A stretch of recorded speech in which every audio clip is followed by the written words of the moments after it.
so I became an entrepreneur out of necessity.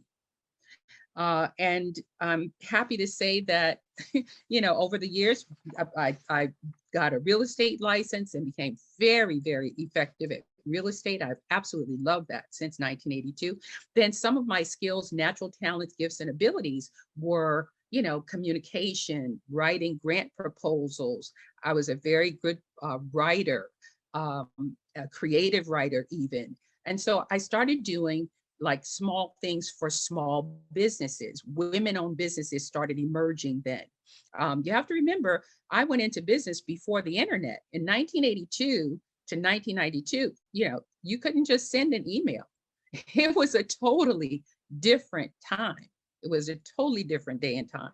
You didn't have support groups. You didn't have any small business support. You didn't even tell people you didn't have a job. If you did start a business, you had to actually rent an executive space where you could have clients come and meet you so that you had the appearance of a conference room, because the business model was IBM and, the big major corporations. You could never tell anybody you were doing business from your dining room table. Okay. So basically, I was able to translate. I went back to Atlanta, and with the support of a lot of my Spelman Morehouse alum friends, I was able to start getting contracts with law firms and companies and businesses to offer public relations, marketing, contract writing, all of those skills that I had learned to manifest. And in 1992, there was and my client list, I was amazed at the client list that I was able to gather. I mean, I started doing marketing in ethnic markets for McDonald's Corporation, because McDonald's had a regional headquarters there in Atlanta.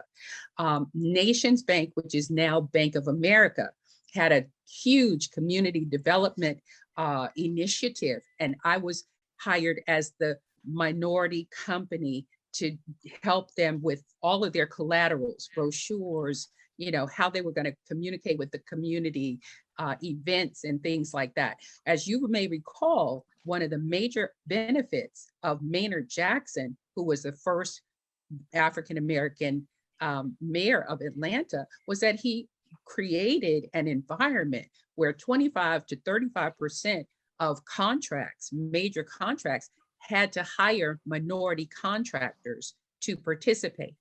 And that made a major difference for newer business people like myself, and for women-owned businesses.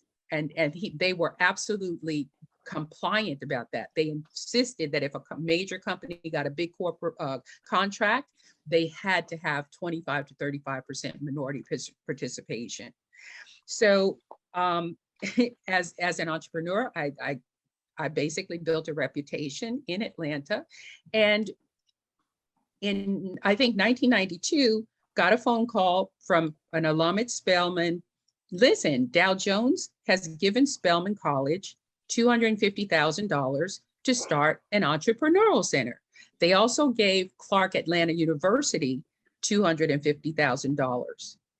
And basically, as an entrepreneur, as an alum, I was selected to create an entrepreneurial center for Spelman College.